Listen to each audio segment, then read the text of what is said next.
Social media was first invented in the late 90s, but it didn't start gaining real traction until around 2005.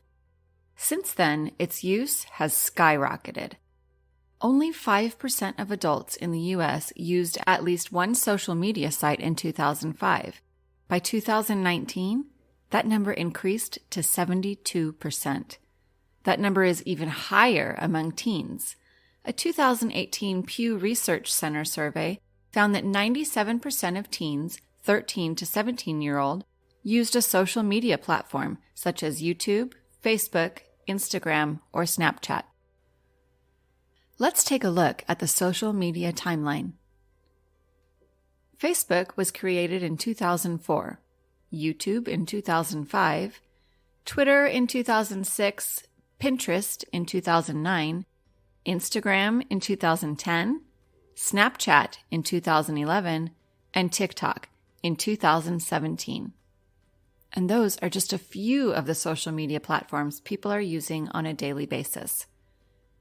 For many people, social media has become part of their daily routine, checking their phones an average of 159 times a day.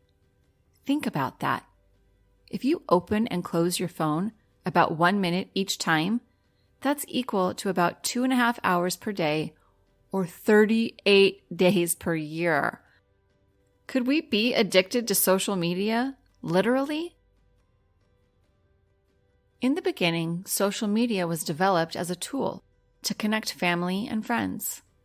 Then it was used to find a used couch or a roommate, even an organ donor. It was a way to spread news quickly and get the word out about resources offered in your community.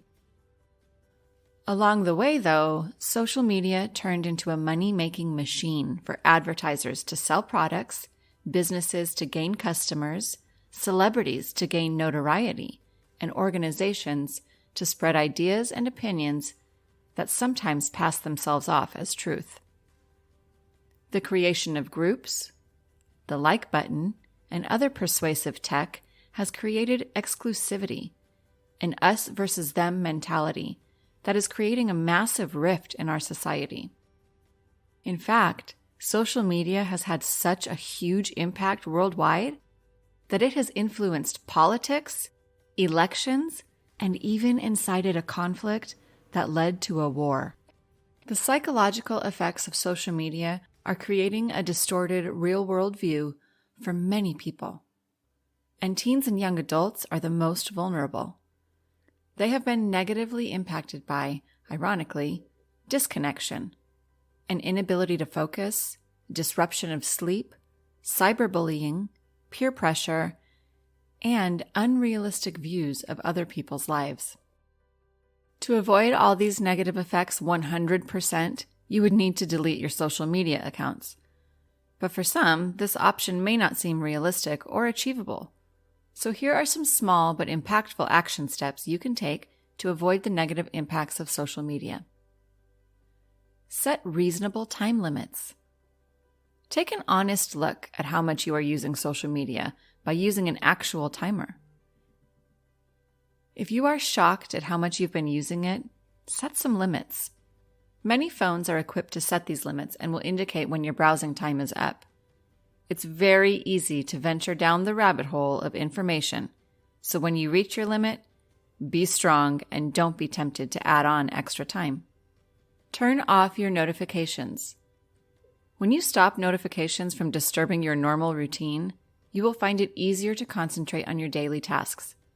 Notifications are a constant reminder that you might be missing out on something that is happening online, so turn them off. Search for things you wouldn't normally. According to the Netflix documentary drama The Social Dilemma, social media platforms personalize your feed, and that can manipulate your opinions and behavior.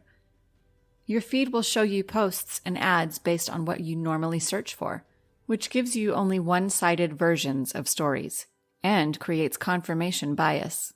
If you search for views that are against your own, you can disrupt the algorithm and see more than one side of a debate.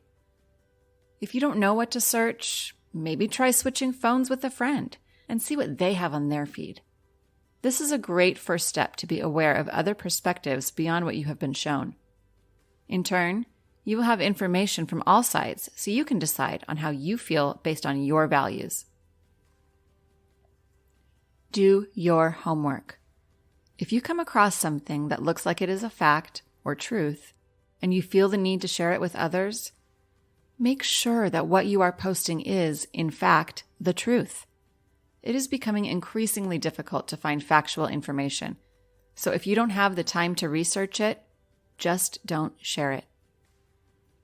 Finally, get off social media.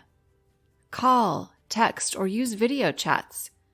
Instead of keeping up to date with your friends and family's lives through their feeds, text or give them a call. You can stay connected without scrolling through social media.